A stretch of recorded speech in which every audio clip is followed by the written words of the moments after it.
आज इस विद्यालय से उच्चतम शिक्षा ग्रहण करने के बाद में अपने जीवन के सितारों को चमकाने के लिए यहाँ से प्रस्थान कर रहे कक्षा 12वीं के विद्यार्थी 12वीं बोर्ड की परीक्षा में शामिल होने जा रहे हैं।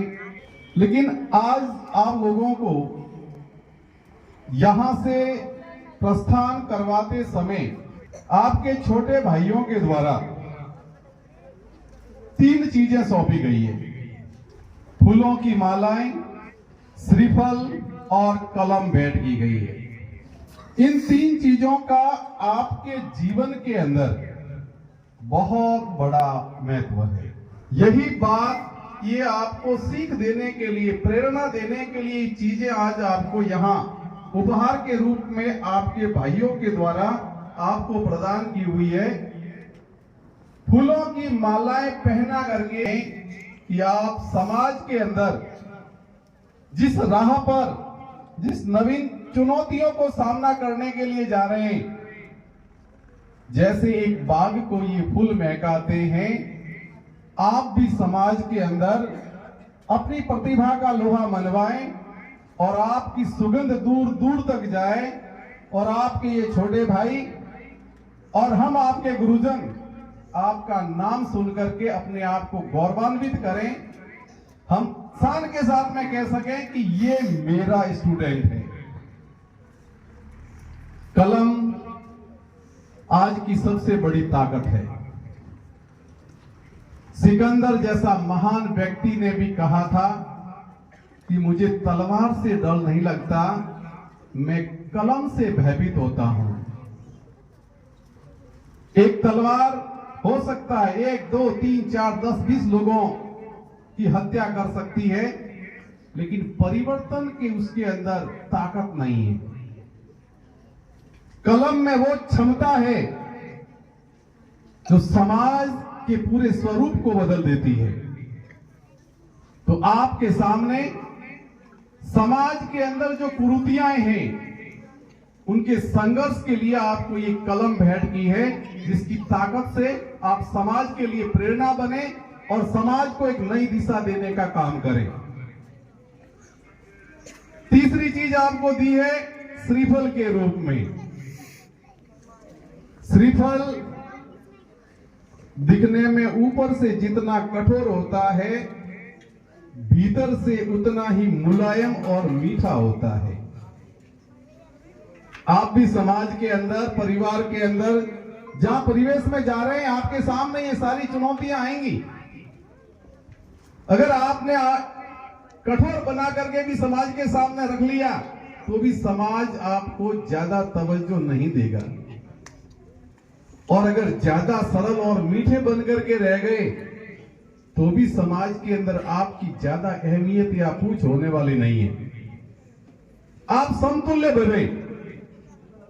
और इसलिए आज मैं एक आपको छोटी सी कहानी सुनाना चाहता हूं। एक कारीगर था,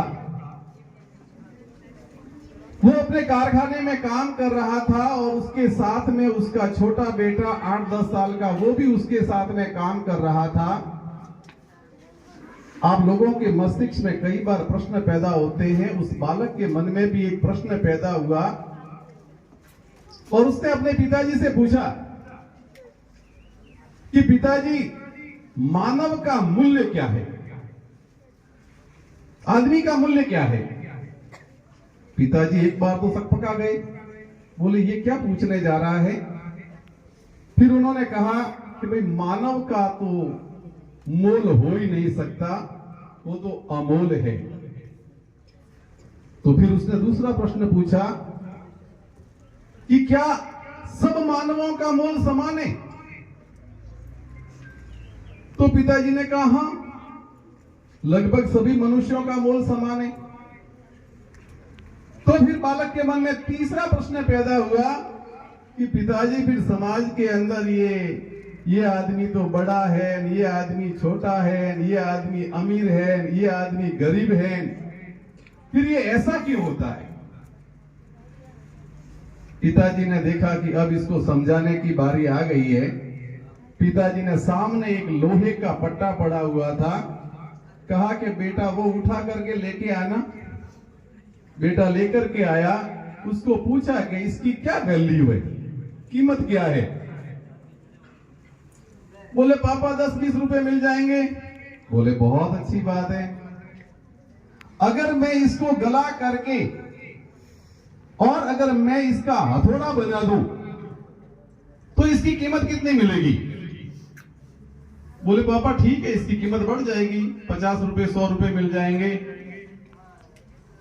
बोले इसी को गला करके अगर मैं मान लीजिए इसको तलवार का या किसी अस्त्र शस्त्र का रूप धारण कर दूं, बंदूक बना दूं, तलवार बना दूं, तो वो एकदम मुस्कुराया।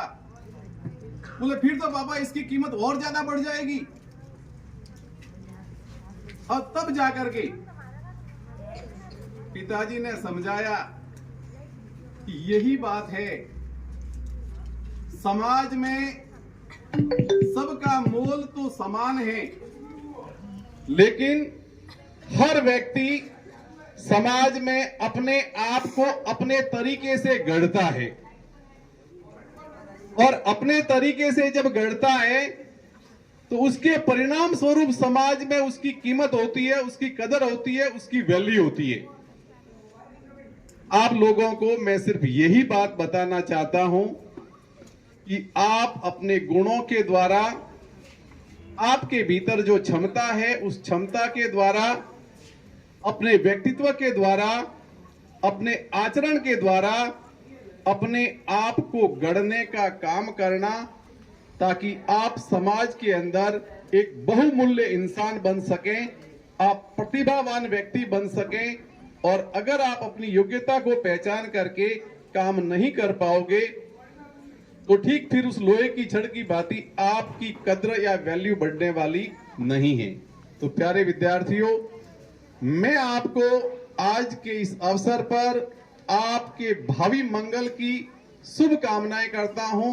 आप बहुत ऊंचाइयों तक पहुंचे, आपका परचम जो है फहराता रहे, जहां भी जाएं आप जीरावल का, इस स्कूल का, आपके परिवार का, आपके साथियों का, आपके गुरुजनों का, सबका नाम ऊंचा करें। इसी आशीर्वाद के साथ में मैं अपने वक्तव्य को यही विराम देता हूं। जय हिंद।